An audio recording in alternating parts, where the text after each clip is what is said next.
ആലുവ കാഞ്ഞൂർ തട്ടാമ്പടിയിൽ കാറുകളുടെ മത്സര ഓട്ടത്തിനിടെ അപകടം. അമിത വേഗത്തിൽ വന്ന കാർ വീട്ടിലേക്ക് ഇടിച്ചു കയറി. കാറിലുണ്ടായിരുന്ന 4 പേർക്ക് പരിക്കേറ്റു.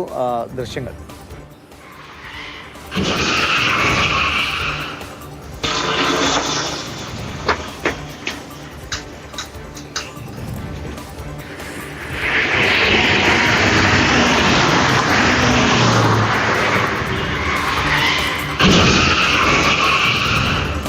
വാഹനം കടന്നു പോകുന്നത് മാത്രമാണ് CCTVയിലുള്ളത്. അതിനുശേഷമാണ് അപകടം സംഭവിച്ചതെന്ന് മനസ്സിലാകുന്നു.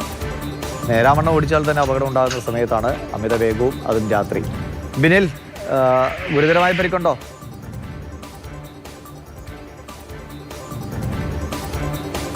വലിയ പരിക്കുകൾ തന്നെ ഈ കാറിലുണ്ടായിരുന്ന 2 പേർക്ക് സംഭവിച്ചിട്ടുണ്ട്. മൊത്തം 4 പേരാണ് ഉണ്ടായിരുന്നത്. ഈ 4 പേരെയും അങ്കമാലിയിലെ സ്വകാര്യ ആശുപത്രിയിലാണ് പ്രവേശിപ്പിച്ചിരിക്കുന്നത്. ഈ അപകടത്തിലെ നമ്മൾ ആ ദൃശ്യങ്ങൾ പരിശോധിച്ചാൽ കാര്യങ്ങൾ വ്യക്തമാകും. നമ്മളിപ്പോൾ കാണുന്ന CCTVയിൽ 2 വാഹനങ്ങൾ പുറകെ വളരെ വേഗത്തിൽ പാഞ്ഞു പോകുന്നത് നമുക്ക് കാണാം. അതിൽ പിന്നാലെ വന്ന വാഹനമാണ് അപകടത്തിൽപ്പെട്ടത്. ആ CCTVയിൽ കൃത്യമായി കാര്യങ്ങൾ കാണാം. ആ വാഹനങ്ങൾ കടന്നുപോയി 2 സെക്കൻഡിനകം വലിയൊരു ശബ്ദം ആ CCTV ദൃശ്യത്തിൽ തന്നെയുണ്ട്. ആ ശബ്ദത്തിന് പിന്നാലെ മറ്റൊരാൾ ഓടി വന്ന ആ വീട്ടിലെ കോളിംഗ് ബെൽ അടിച്ച് പോവുകയാണ്. അതായത് ഈ അപകടം ആ 2 സെക്കൻഡകം, ഇപ്പോൾ നമ്മൾ കാണുന്ന ആ ദൃശ്യങ്ങൾ കാണുന്ന വാഹനങ്ങൾ പാഞ്ഞുപോയി 2 സെക്കൻഡിനകം അപകടം സംഭവിച്ചു. നമ്മൾ ഇപ്പുറത്തെ സ്ക്രീനിൽ കാണുന്നത് അപകടത്തിന് ശേഷമുള്ള ദൃശ്യങ്ങളാണ്. ഇത് ഈ തട്ടാമ്പടിയിലെ രാമകൃഷ്ണൻ എന്നയാളുടെ വീട്ടിലേക്കാണ് ഈ വാഹനം ഇടിച്ചു കയറിയിരിക്കുന്നത്. സ്ഥിരമായി അപകടം ഉണ്ടാകുന്ന ഒരു സ്ഥലമാണ്.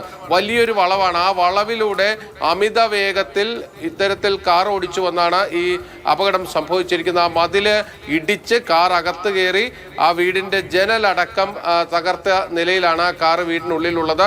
അവിടുത്തെ ഒരു തെങ്ങ് അങ്ങനെ തന്നെ മറിച്ചിട്ടിരിക്കുകയാണ്. ഈ കാർ ഇടിച്ചു കയറി ആ തെങ്ങ് മറിച്ച് ആ വീടിന്റെ ഒരു ഭിത്തിയിൽ ചാരി നിൽക്കുന്ന കാഴ്ചയാണ് നമുക്ക് കാണാൻ കഴിയുന്നത്. അപകടകരമായ രീതിയിൽ വാഹനം ഓടിച്ചു വെച്ച അപകടം എന്നല്ലാതെ ഇതിലൊന്നും പറയാനില്ല. എത്ര നമ്മൾ നിയമം പാലിച്ചും വേഗത കുറച്ചൊക്കെ ഓടിച്ചാൽ പോലും ആളുകൾ ഇങ്ങനെ നെഞ്ചത്ത് വന്ന് കയറുന്ന സാഹചര്യം നമ്മുടെ നാട്ടിലുണ്ട്. അതിനിടയിലാണ് മത്സരോട്ടം നടത്തി ഒരു ആളുടെ വീടിൻ്റെ മതിലൊക്കെ തകർത്ത്. എന്തായാലും പരിക്കൊക്കെ ഭേദമായി പുറത്തിറങ്ങുമ്പോൾ മതിലൊക്കെ കെട്ടിക്കൊടുക്കട്ടെ.